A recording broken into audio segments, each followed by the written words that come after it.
جان رکھو کہ جو مال غنیمت تم کفار سے حاصل کرو اس میں سے 5واں حصہ اللہ کا اور اس کے رسول کا اور اہل قرابت اور یتیموں کا اور محتاجوں کا اور مسافروں کا ہے۔ اگر تم اللہ پر اور اس نصرت پر ایمان رکھتے ہو جو حق و باطل میں فرق کرنے کے دن یعنی جنگ بدر میں جس دن دونوں فوجوں میں مٹ بھیڑ ہو گئی تھی ہم نے اپنے محبوب بندے محمد صلی اللہ علیہ وآلہ وسلم پر نازل فرمائی، اور اللہ ہر چیز پر قادر ہے۔ جس وقت تم مدینے سے قریب کے ناکے پر تھے اور کافر دور کے ناکے پر اور قافلہ تم سے نیچے اتر گیا تھا، اور اگر تم جنگ کے لیے آپس میں قرارداد کر لیتے تو وقت معین پر جمع ہونے میں تقدیم و تاخیر ہو جاتی،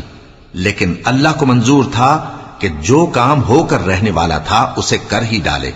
تاکہ جو مرے بصیرت پر یعنی یقین جان کر مرے، اور جو جیتا رہے وہ بھی بصیرت پر یعنی حق پہچان کر جیتا رہے۔ اور کچھ شک نہیں کہ اللہ سنتا ہے، جانتا ہے۔ اس وقت اللہ نے تمہیں خواب میں کافروں کو تھوڑی تعداد میں دکھایا تھا، اور اگر بہت کر کے دکھاتا تو تم لوگ جی چھوڑ دیتے اور جو کام درپیش تھا اس میں جھگڑنے لگتے، لیکن اللہ نے تمہیں اس سے بچا لیا، بے شک وہ سینوں کی باتوں تک سے واقف ہے۔ اور اس وقت جب تم ایک دوسرے کے مقابل ہوئے تو کافروں کو تمہاری نظروں میں تھوڑا کر کے دکھاتا تھا اور تم کو ان کی نگاہوں میں تھوڑا کر کے دکھاتا تھا، تاکہ اللہ کو جو کام کرنا منظور تھا اسے کر ڈالے، اور سب کاموں کا رجوع اللہ ہی کی طرف ہے۔ مومنو، جب کفار کی کسی جماعت سے تمہارا مقابلہ ہو تو ثابت قدم رہو اور اللہ کو بہت بہت یاد کرو تاکہ مراد حاصل کر لو،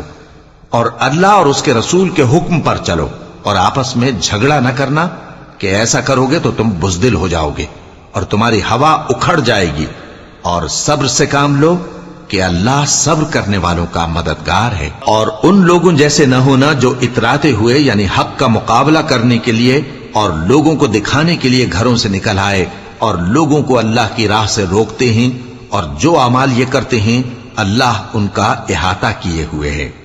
اور جب شیطان نے ان کے اعمال ان کو آراستہ کر دکھائے اور کہا کہ آج کے دن لوگوں میں سے کوئی تم پر غالب نہ ہوگا اور میں تمہارا رفیق ہوں، لیکن جب دونوں فوجیں ایک دوسرے کے مقابل صف آرا ہوئیں تو پسپا ہو کر چل دیا اور کہنے لگا کہ مجھے تم سے کوئی واسطہ نہیں، میں تو ایسی چیزیں دیکھ رہا ہوں جو تم نہیں دیکھ سکتے،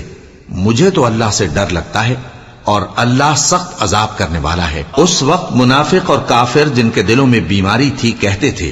کہ ان لوگوں کو ان کے دین نے مغرور کر رکھا ہے، اور جو شخص اللہ پر بھروسہ رکھتا ہے تو اللہ غالب ہے، حکمت والا ہے، اور کاش